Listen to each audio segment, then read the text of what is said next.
नमस्कार दोस्तों, SBI security के मॉर्निंग पॉडकास्ट में आपका हार्दिक स्वागत है।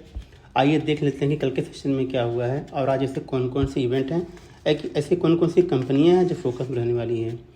तो दोस्तों, लगातार दूसरे दिन एक रिलीफ रैली हमने मार्केट में देखी। जो मंगलवार के दिन निफ्टी और सेंसेक्स में जो तेज़ गिरावट थी, शायद कुछ हद तक उसकी भरपाई पिछले 2 दिनों में हो चुकी है। जहां तक सेंसेक्स की बात है तो करीब एक 692 पॉइंट ऊपर चढ़ करके 75,074 के आसपास बंद हुआ है, जबकि निफ्टी में बढ़त करीब 201 पॉइंट की रही और 22,821 के लेवल पर क्लोज हुआ है। मिड कैप स्मॉल कैप में भी स्ट्रांग रैली देखने को मिली है, जहां पे मिड कैप इंडेक्स करीब 2.25% ऊपर बंद हुआ, वहीं पे निफ्टी स्मॉल कैप इंडेक्स में लगभग 3.25% की बढ़त देखी गई।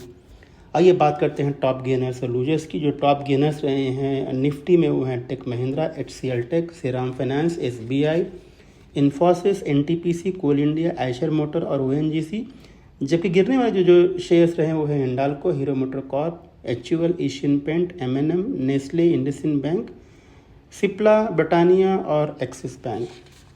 आइए बात करते हैं सेक्टोरली क्या परफॉर्मेंसेस रहे हैं। तो सेक्टोरली लगभग सारे ही इंडाइसेस गेन में बंद हुए हैं।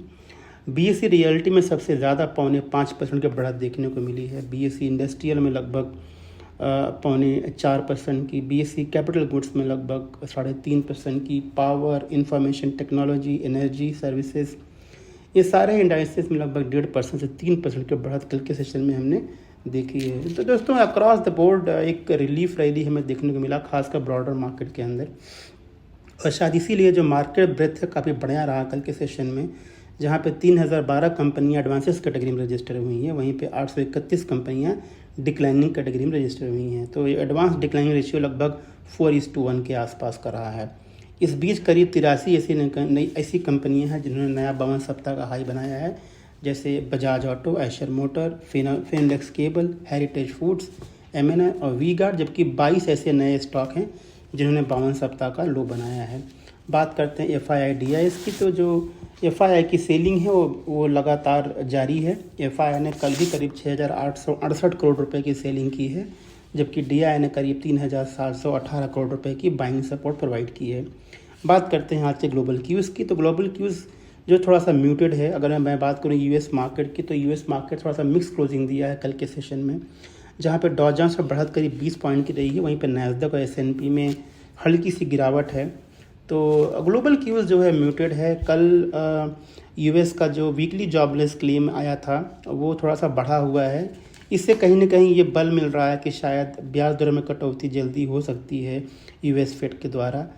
आज यानी कि शुक्रवार के दिन जो monthly non farm payroll data है उसका डेटा भी आएगा, जिससे बाज़ार का फोकस रहने वाला है। भारतीय बाज़ारों की बात करें दोस्तों, तो यहाँ पे आज RBI की MPC की बैठक है, जिसका एक रिज़ल्ट आने वाला है। तो RBI के ब्याज दरों में क्या उनका व्यू है, आगे चल के ब्याज दरों को लेकर के और इन्फ्लेशन रेट को लेकर के उनकी क्या कमेंट्री होती है, इसके ऊपर जो है बाज़ार का फोकस रहने वाला है। लेकिन जो सबसे बड़ा इवेंट है जो बाज़ार अगले कुछ दिनों में फोकस रहने वाला है दोस्तों, वो है कि इंडिया की सरकार तो बनने जा रही है, लेकिन सरकार का रूप या यूँ कहें कि जो रूपरेखा होगी वो कैसी होगी, किस मिनिस्टर को क्या पोर्टफोलियो मिलने वाला है, अलायंस और बीजे के बीच में पोर्टफोलियो यानी मिनिस्ट्री का एलोकेशन कैसे होता है, इन सभी पर फोकस जो है बाज़ार का ज़्यादा रहने वाला है। तो दोस्तों, अगर मैं ओवरऑल ग्लोबल क्यूज़ को अगर मैं सम अप करूँ, तो जो म्यूटेड ग्लोबल क्यूज़ है उसकी वजह से हमें लगता है कि एक फ्लैट शुरुआत हमें आज के सेशन में देखने को मिल सकती है। आइए बात करते हैं ऐसी कौन कौन सी कंपनियां हैं जो फोकस में रहने वाली हैं। तो बात करते हैं पहले ICICI बैंक की। तो यहाँ पे सेबी ने जो है ICICI को एक एडमिनिस्ट्रेटिव वार्निंग जो है इशू किया हुआ है। ये थोड़ा सा नेगेटिव है ICICI बैंक के लिए। हीरो मोटर कॉर्प ने कहा है कि कंपनी ने जो है एथर के अंदर 2.25% का एडिशनल स्टेक एक्वायर किया है 125 करोड़ रुपए में। तो ये उनके लिए लॉन्ग टर्म के लिए पॉजिटिव है। हीरो मोटर कॉर्प अपने इलेक्ट्रिक जो व्हीकल का पोर्टफोलियो है लगातार उसमें इन्हांसमेंट कर रही है। बात करते हैं विप्रो की। तो विप्रो को करीब $500 मिलियन का एक डील मिला है US कम्युनिकेशन सर्विसेज के साथ में। तो ये एक लॉन्ग टर्म में उनके लिए जो है ये पॉजिटिव है। रेल विकास निगम लिमिटेड को 495 करोड़ रुपए का जो है NTPC से जो है ऑर्डर मिला हुआ है, तो ये भी उनके लिए पॉजिटिव है। मास्टेक लिमिटेड जो कि आईटी कंपनी है, कंपनी ने कहा है कि उसने जो है ICX प्रो प्लेटफॉर्म इनवीडिया के साथ में जो है डेवलप किया हुआ है, और ये प्लेटफॉर्म जो है क्लाउड नेटिव या प्लेटफॉर्म डिज़ाइन करने में हेल्प करेगा। तो ये जो AI का जो ऐप्स वगैरह हैं उसको आगे स्केलेबल करने में जो है कंपनी को मदद मिलने वाली है, तो मास्टेक के लिए पॉजिटिव है। बजाज फिनसर्व जो है आज फोकस में होगा। कंपनी की जो बजाज हाउसिंग फाइनेंस कंपनी है उसको 4,000 करोड़ रुपए के IPO के लिए मंजूरी मिली हुई है, तो ये उनके लिए पॉजिटिव है लॉन्ग टर्म में। टाटा स्टील ने कहा कि NCLT ने जो है भुवनेश्वर पावर प्लांट को जो है टाटा स्टील के साथ में मर्जर के लिए अप्रूवल दे दिया, तो एक न्यूट्रल डेवलपमेंट टाटा स्टील के लिए। अल्केम लेबोरेटरी ने कहा कि कंपनी जो है लगभग 30 करोड़ रुपया जो है इन्वेस्टमेंट करने वाली है कंपल्सरी कन्वर्टेबल प्रेफरेंस शेयर के जरिए हैशटैग अनेटिस कंपनी के अंदर, तो ये उनके लिए न्यूट्रल टू पॉजिटिव रहने वाला है। राइट्स को जो है कुछ ऑर्डर मिले हैं टाटा स्टील से लोको हायरिंग के लिए, तो ये थोड़ा उनके लिए जो है पॉजिटिव लग रहा है।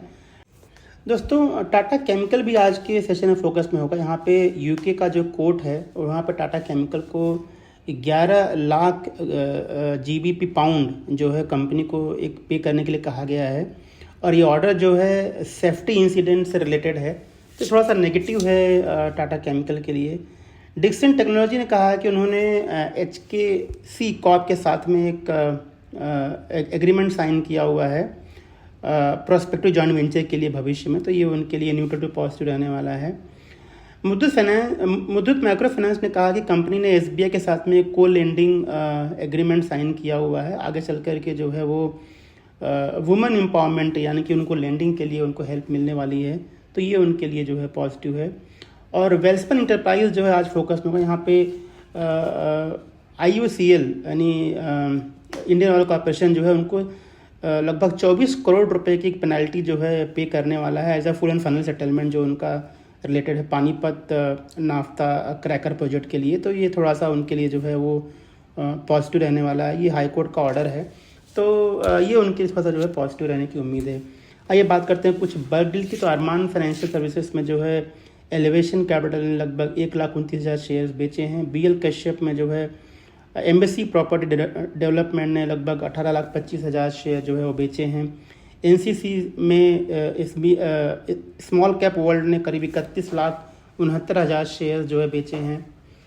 और बात करते हैं कुछ इनसाइडर ट्रेड की, तो यहाँ पे रेमंड में जो है प्रमोटर ग्रुप ने कुछ शेयर्स जो है बाय किए हैं ओपन मार्केट से। उसके अलावा पेनार इंडस्ट्री में प्रमोटर ने बाय किया ओपन मार्केट से। मार्क्सन फार्मा में प्रमोटर ने शेयर्स खरीदे हैं। इवन जेंसॉल इंजीनियरिंग में भी प्रमोटर ने शेयर खरीदे हैं ओपन मार्केट से। तो ये कुछ जो कंपनियां हैं जैसे रेमंड, पेनार, मार्क्सन, जेनेसोल प्रमोटर खरीद रहे हैं, तो थोड़ा इनके लिए पॉजिटिव हो सकता है भविष्य में। और कृष्णा डायग्नोस्टिक में प्रमोटर ने लगभग 45,000 शेयर जो है खरीदे हैं, तो ये भी उनके लिए जो है पॉजिटिव हो सकता है। बात करते हैं कुछ प्लेस शेयर्स की, तो यहाँ पे Lloyd metal, India cement, Omaxe limited, ये तीनों कंपनियों में प्रमोटर ने जो शेयर्स प्लेस किए थे उसको उन्होंने रिवॉक किया है, तो थोड़ा सा उनके लिए साय ऑफ रिलीफ है। अगर मैं आज बात करूँ कॉर्पोरेट एक्शंस की, तो आज जो है काफ़ी कंपनियों के डिविडेंड डेट्स हैं, यानी उनका एक्स डेट है। India Mart, Home First Finance, Himadri Speciality Chemicals, ICICI Lombard, Indian Hotels, JM Financial, Minda, इन सारी कंपनियों का आज एक्स डेट है डिविडेंड के लिए। तो दोस्तों ये सारी कंपनियां आज फोकस में रहेंगी। तो ये था हमारा आज का मॉर्निंग पॉडकास्ट। हमें सुनने के लिए बहुत बहुत धन्यवाद और आज के ट्रेड के लिए शुभकामनाएं। Thank you. Investment in securities market are subject to market risks. Read all the related documents carefully before investing.